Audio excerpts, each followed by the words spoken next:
The Galactic Council chamber fell silent as Ambassador Kythera's crystalline form shimmered with condescending amusement.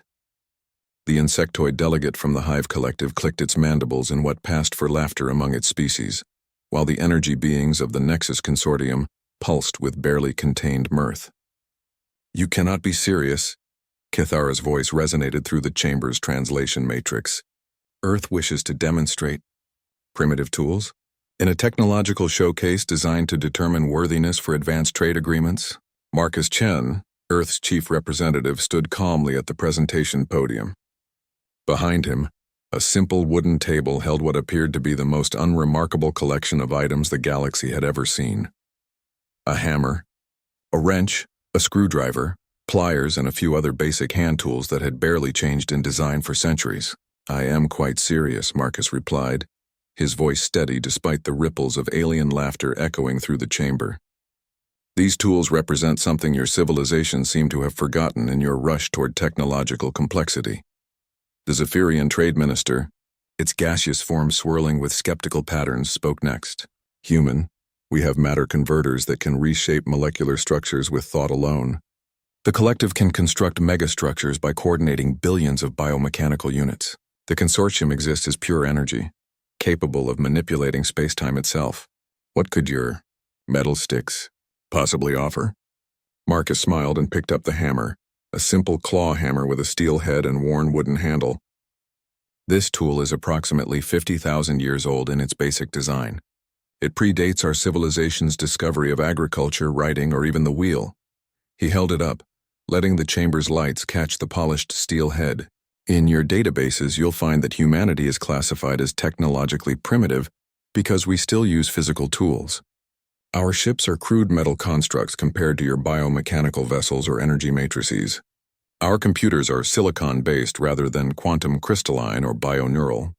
You've all made the same assumption, that newer equals better, that complexity equals superiority." The Hive delegate's compound eyes focused on the hammer with obvious disdain. "Your point being?" 3 months ago, the Void Hunters breached the Kepler defense grid," Marcus continued.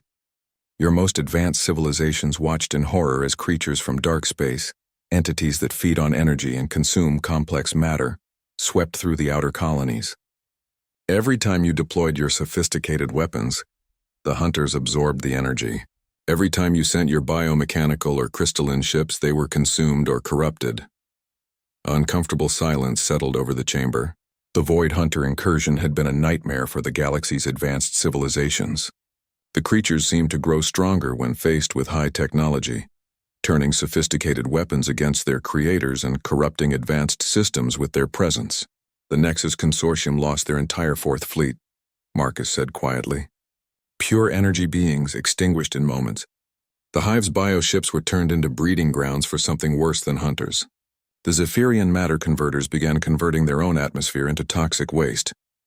Kythera's crystalline form dimmed slightly. "The human fleet arrived after all our forces had been routed. We assumed you would suffer the same fate, only faster given your primitive technology." Marcus nodded. "And yet, here we stand. Our ships returned home. The Void Hunters retreated to dark space." He hefted the hammer thoughtfully. "Would you like to know why?" The chamber was now completely silent except for the soft hum of life support systems. "The Hunters couldn't absorb kinetic energy delivered through primitive mechanical force," Marcus explained. "They couldn't corrupt steel that contained no advanced materials or programming.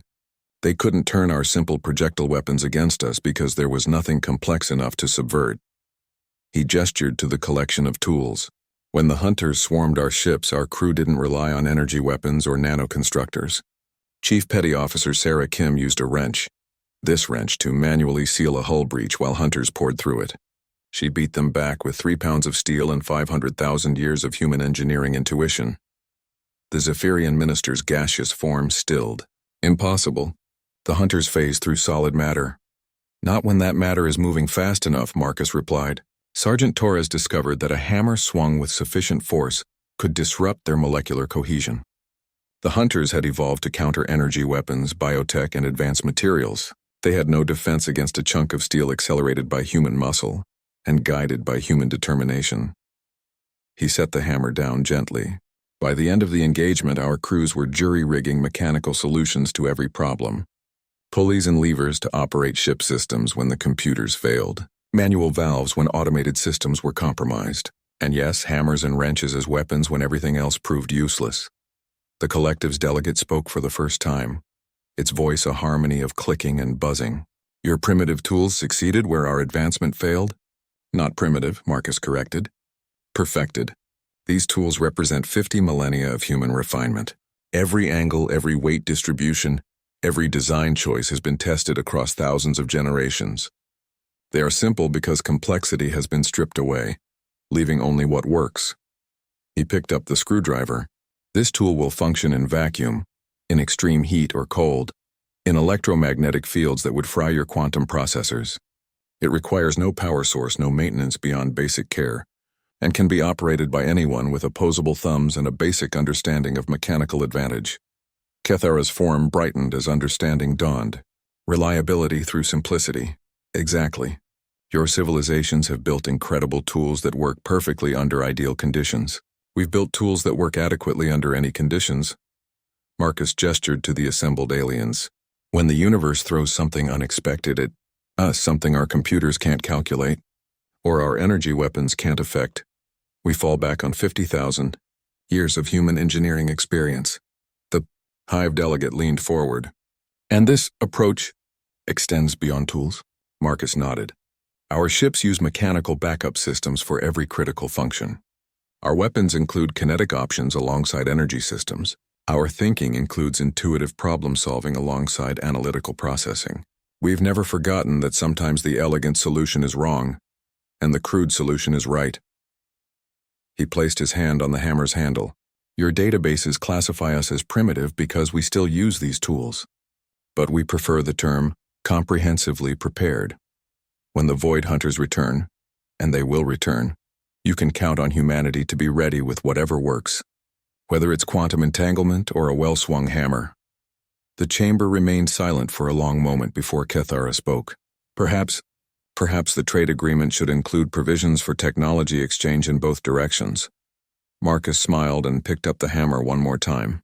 I think that could be arranged. After all, sometimes the oldest tools are the most useful ones. As the delegates began discussing terms, none of them noticed the small inscription on the hammer's handle, worn smooth by countless hands.